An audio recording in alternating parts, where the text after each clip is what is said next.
Hi there, ladies and gentlemen. This is Christine again. How are you? I hope you really enjoyed our first 10 steps of appreciation and having an attitude of gratitude. So, right now, you are in the next 10 steps, and here we go over confidence. So, confidence is a big one, and it's an important one. Okay? You have to start thinking about stuff that you're actually confident in. Any goals that you set for yourself, that you apply to your life, and you've achieved certain goals, like graduating something, it gives you a sense of confidence, okay? And also, confidence happens to be extremely attractive. People are very attracted to confident people because when you're confident, you are sending out an energy that is glowing and it's positive, and people want to have some of what you have. So it's attractive, like I said, it's sexy, it's everything you really need. When you're confident, everything else kind of falls into place because it helps to manifest everything that you really want, everything that you're really looking for. So, working on self confidence, like I said, is definitely a big one.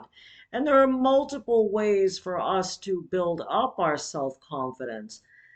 Sometimes, when we're not feeling confident or self assured or whatever you want to call it, it's really good to dress to impress, not just others, but yourself.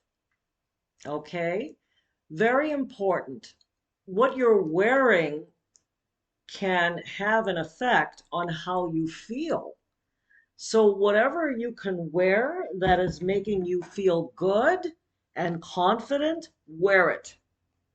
And it's usually going to be something, like I said, for example, if you're a businesswoman, probably wearing a suit in a business environment or dressing in a certain way to do important business. You got to imagine, if I'm going to business or something like that, which is my work, and I have important duties and whatnot, and I want coworkers and others to treat me with respect, dressing the part will have a tremendous impact. There was actually a study about presidency and what people take into consideration when they vote, excuse me, for a president. So they did this whole survey and everything, and they found that a lot of people vote based on the person's appearance. Can you believe that? Not their political experience, not their background, not their education, not so much what they're saying, but how they look.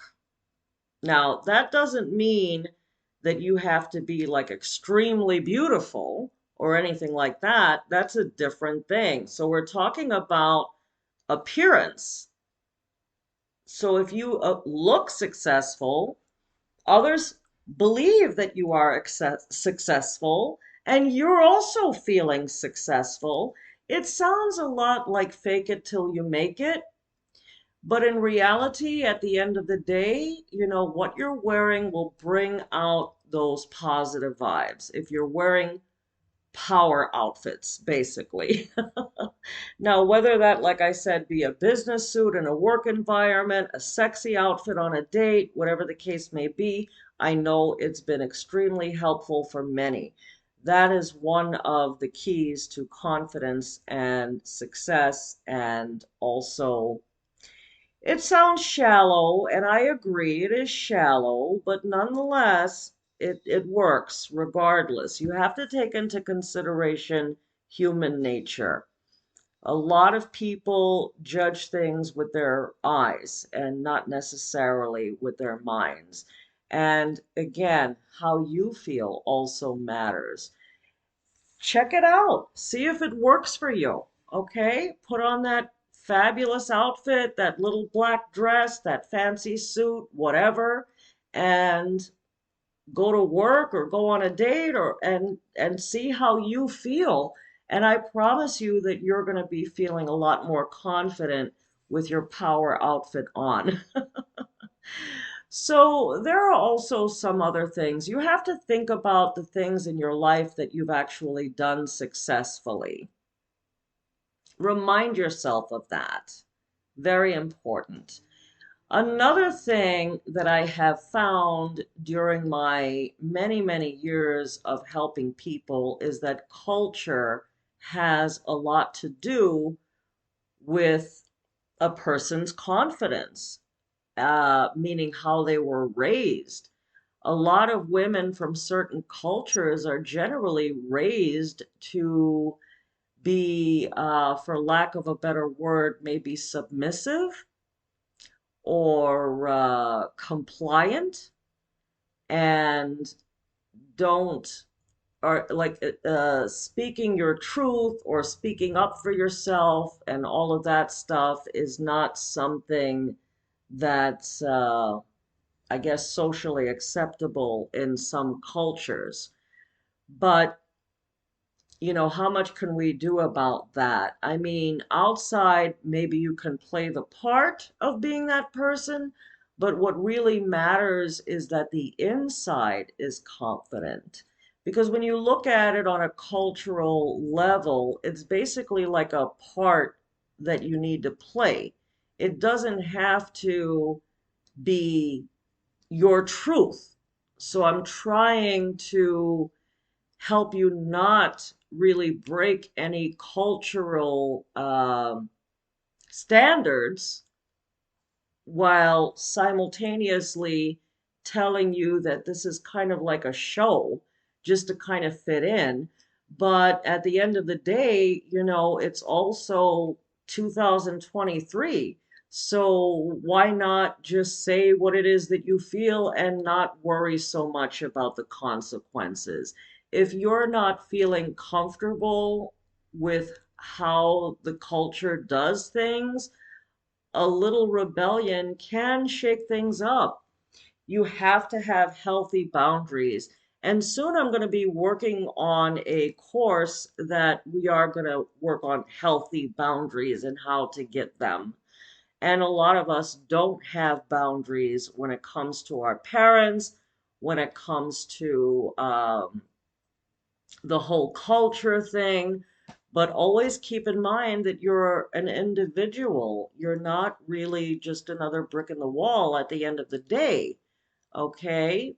What you say and what you do matters because you do have an impact with your words, with your thoughts, with your presence. It matters and it means something. Okay? But if you're just sitting there quietly because of a lack of self-confidence and kind of not speaking your mind because of some cultural stigma, whatever the case may be, then also knowing the root cause of the confidence issue will enable you to reflect on that and decide what you want to do to address that. Because even like in the general world, not so much today, but nonetheless, like I said, there's this human nature thing that women are supposed to be submissive and compliant and that kind of stuff, but you don't have to be that. And another good way to help you build up your confidence and self-esteem is to have a hero, like a role model. You have to think about a woman or a man, whoever you are listening to this, think about having or of someone that you admire. and try to model that person and kind of follow that energy. I mean, you don't have to like everything about the role model, but if there's something they've got going for them that you feel is good and applicable, then sometimes, we need to bring that out and apply it, like do what that person is doing in certain situations, right? So that would definitely be a good start. But like I said earlier, confidence and good self-esteem is always very attractive. All kinds of people are attracted to that. I mean, think about people that you've known in your life that have a very confident energy. Another thing that you need to know what confidence means is trust.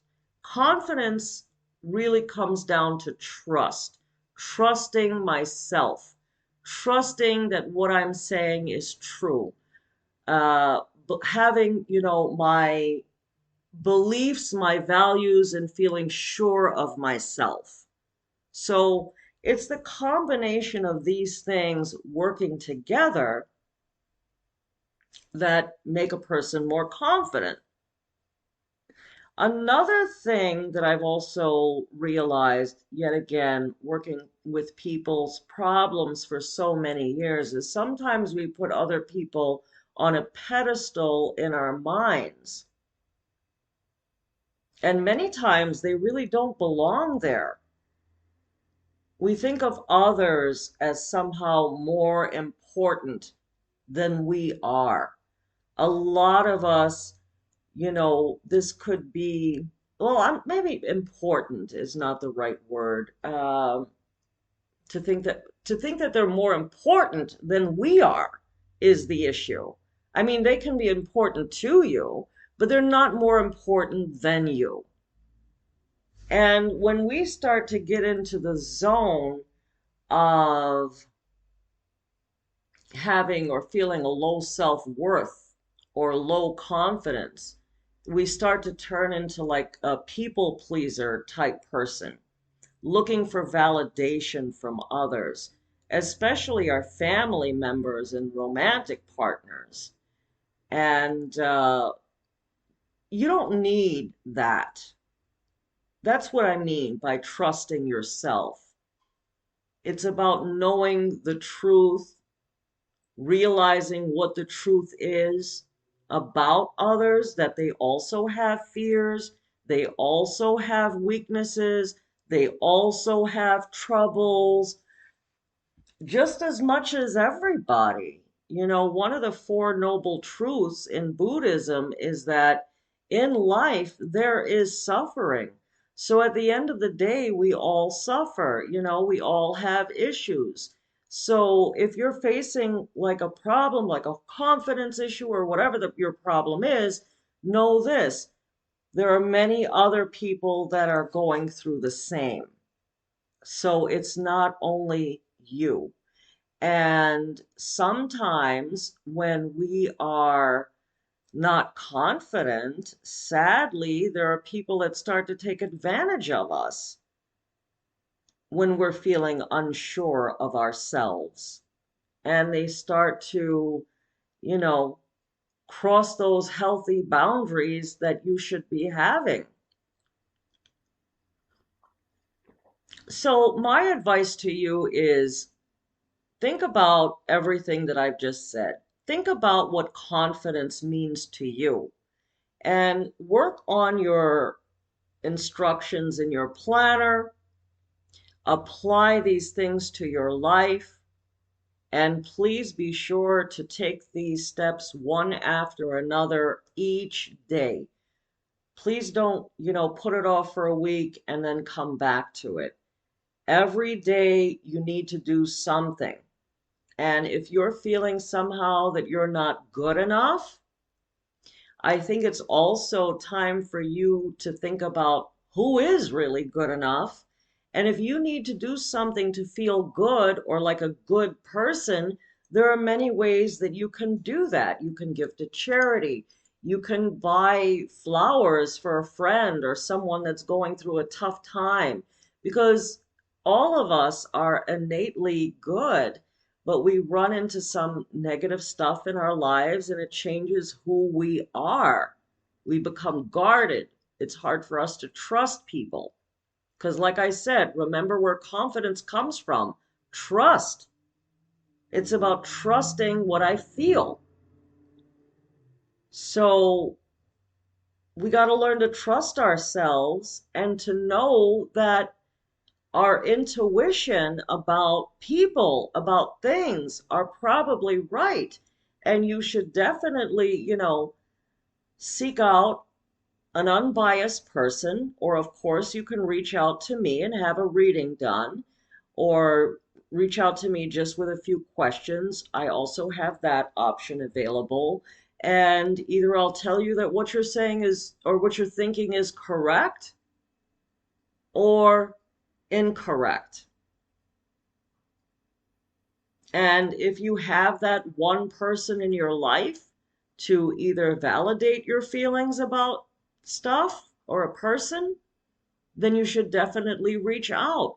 Everybody needs advice, but like I said, you need to also trust yourself. Trust that you're doing the best that you can with what you've got to work with. Okay?